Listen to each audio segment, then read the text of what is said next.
All right, so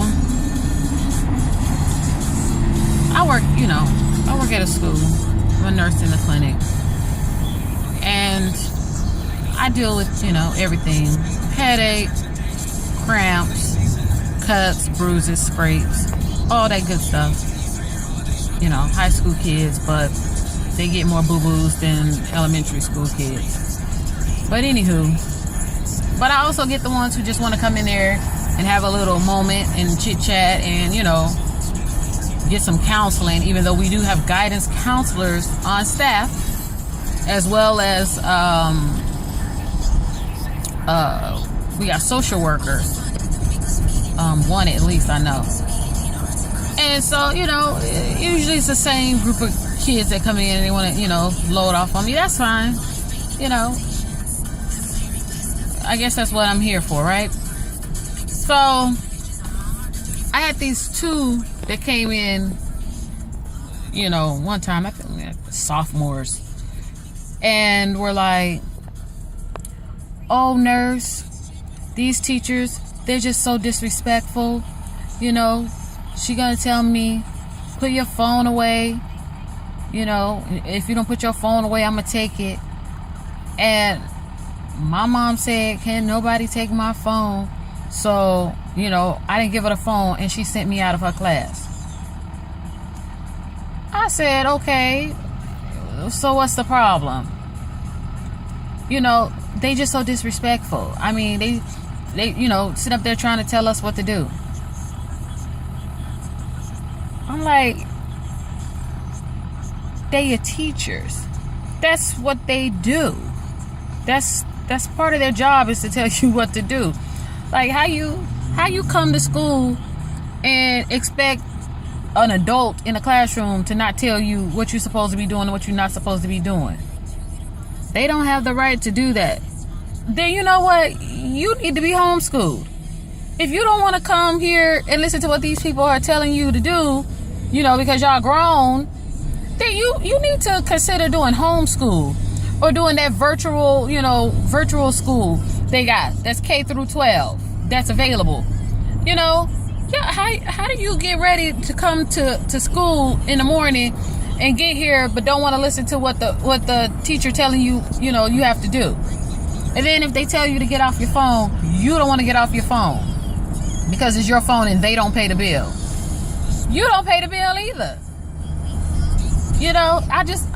I don't understand these kids.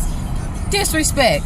But you sit in the classroom disrespecting a adult that's telling you to put your phone away while you're in class because they're trying to teach and you're being distracting. I wasn't bothering anybody. We weren't doing anything. It doesn't matter. It doesn't matter. If they tell you to put the phone away, put the phone away. That's it. And then get mad about that. And then, a lot of times they call the parents, and the parents be on the side with the kids. Like, your child was in the wrong, ma'am. Sir, your child is in the wrong. They're in a classroom setting. This is a learning setting. You put out your phone when you're in the hall or at lunch or something like that. You don't pull your phone out in the middle of class. I just don't get it. I don't get it. If we did that in school, we'd be thrown out.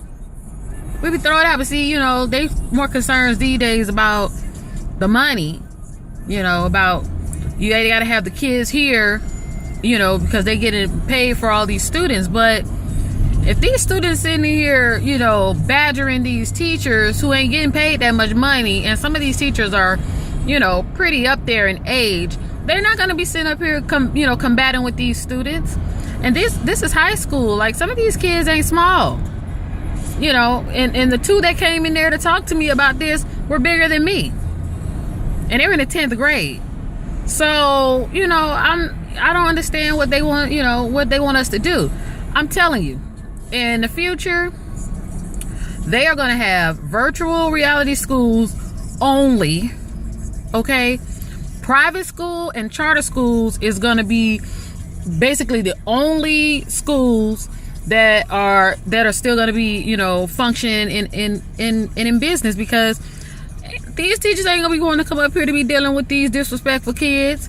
and they disrespectful parents, because obviously the parents, you know, I guess are getting younger and younger, and they more friendly with their kids than, you know, parenting them, because they sit up there getting these calls about how their children is behaving in school, and they're okay with that. You know, I overheard, let me tell you, I overheard one parent, it was a grandmother, they were calling her to tell her that she needed to come pick up her grandson because he had cursed at the teacher. He was being so loud and disrespectful, even in the hallway when he got sent out of class. Got down to the office and still was cursing and carrying on. They told him to put his phone in his pocket, right? And he wouldn't put the phone in his pocket. He's sitting there blatantly still on the phone talking to somebody, while two administrators standing in front of him like, put your phone in your pocket, son. You know what I'm saying? But when they talked to the grandma and told her the situation, she talking about she wasn't coming to pick him up because he ain't do nothing wrong. He needed to stay in school. What? Grandma didn't want to come up pick up her badass grandson, because she already know. That's all that was. Because ain't no way in the world you sitting here, you hear the conversation because they got you on speakerphone while they talking to the kid, and you talking about you're not coming to pick him up because, you know, they don't have no right to suspend him. Okay, so even grandma tripping now? I don't understand. Like, I'm lost. I just go in my clinic sometimes and close my door. I don't understand I don't understand. I'm telling you, I'm fully for these teachers staying at home behind a computer teaching these kids, because they either gonna want to learn or not want to learn, and that's basically what it's gonna come down to. You know, I know some of the older teachers or whatever, you know, might complain, you know, they can't get with the technology or whatever. Bump that. Would you rather, you know, have to take a couple of classes to know how to open up some files and send some, you know, little information across the computer, email, you know, doing video chat or whatever? Or do you want to come up here and be, you know, injured or cursed out by, you know, somebody, you know, 3 times your junior? You know, take your pick. Take your pick. Moral of the story is, I really didn't save as much money as I thought I was by switching to Geico. So, I don't know. I'm at a loss for words. Y'all holler at me later. Diaries of Adita.